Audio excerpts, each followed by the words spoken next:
Presentation today is on something that didn't even really exist about 10 years ago. It's on something that I'm very passionate about and something that probably most of you choose to do or not to do every day. My speech today is on texting and driving.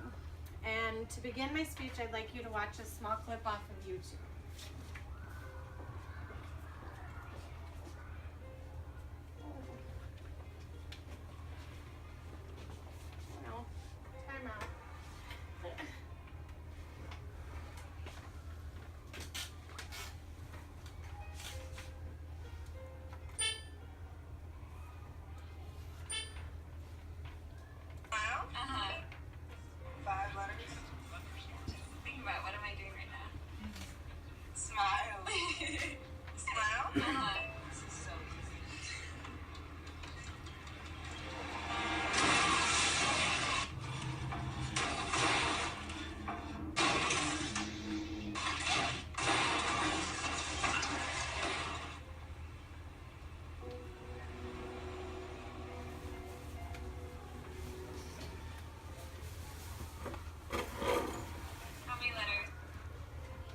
Okay, nearly everybody today owns a cell phone or knows somebody that does own a cell phone.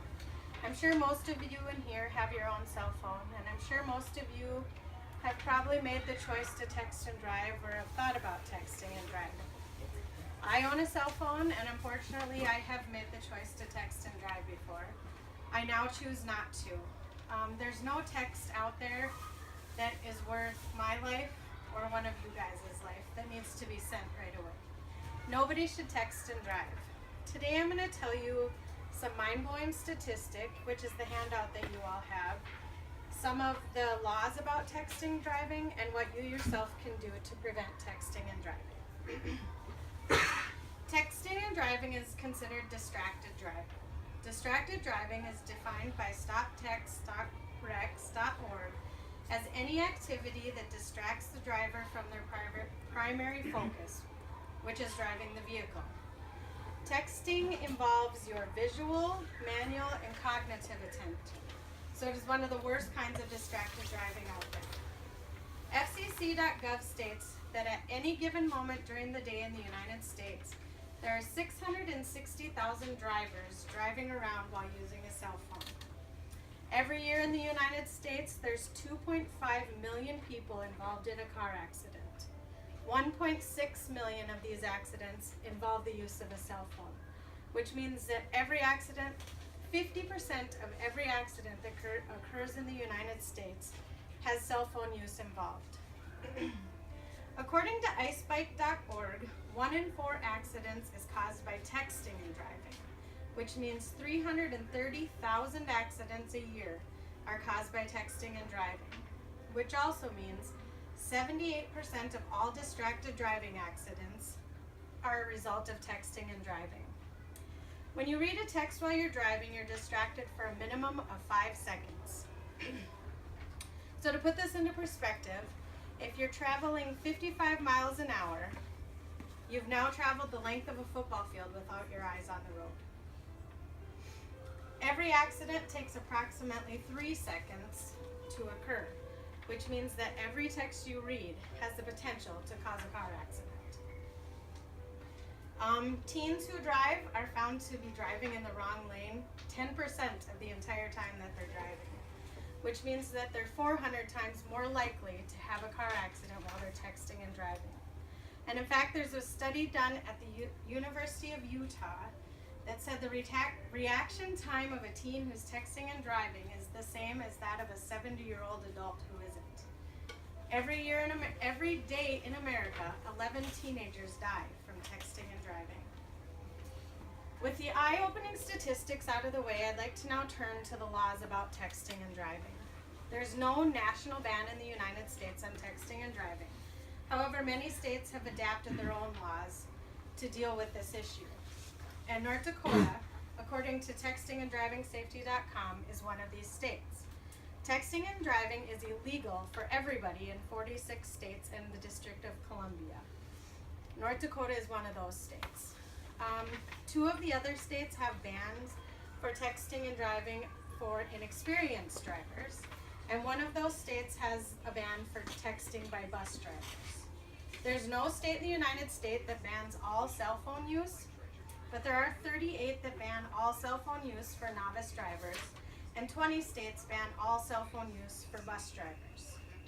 Of the 46 states that do have texting and driving laws, all but 5 have a primary enforcement, which means that you can be picked up just for texting and driving. No other offense has to occur. The other 5 states have what's called secondary enforcement, which means you must be participating in another traffic violation in order to be picked up. These laws are a step in the right direction to stop texting and driving. Although 94% of teenagers say they understand the risks and consequences of texting and driving, 35% of those children still continue to do it. Which brings me to my third point. Texting and driving is responsible for many tragic accidents. How can we protect ourselves and our friends from one of these tragic accidents? We as a whole need to become digitally responsible. According to Liz Sultan, our responsibility to use technology in a way that doesn't harm others, and to be aware of the impact that technology has on our health, environment, and society at large. People use all kinds of excuses for texting and driving. It was a really important text. Teens use the excuse that they see other adults doing it, and more importantly, their parents. The most important thing we can do to stop this epidemic is to stop texting and driving. Make the conscious choice to stop texting and driving. Be an example, a role model. If you have a family, set rules and enforce them. iOS and Android all have apps now that block messages while you're texting and driving. And AT&T has a setting called drive mode, which stops messages from coming in or going out while you're behind the wheel.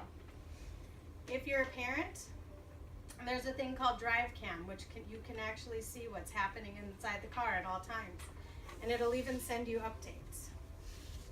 Today I've given you many important reasons not to text and drive. I've told you some scary statistics, I've told you about some of the laws, and I've told you what you can do to help. In conclusion, I'd like to read an excerpt from a letter by Teresa Breen, who lost her son to texting and driving. My son John Breen, JB as we called him, thought he was invincible. He was 23, a United States Marine, and he was about ready to deploy for Afghanistan. He was willing to sacrifice his life for our country. It wasn't war that took JB from us. It wasn't a bullet or a bomb. It was a text message sent on a 2-inch by 4-inch box that ended his life on a beautiful Sunday afternoon. JB spent March 15, 2009 with his family in St. Francisville, Illinois, before deploying to Afghanistan. That night, while driving, JB was texting a friend. He lost control of his vehicle and veered off the road. He was ejected from the vehicle and died from a massive skull fracture. JB left behind parents, a brother, and countless friends who all miss him terribly.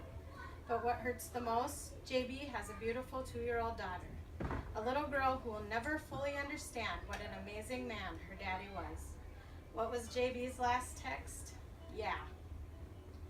I ask you all to look at the last text you sent. Is that what you would like to be remembered by?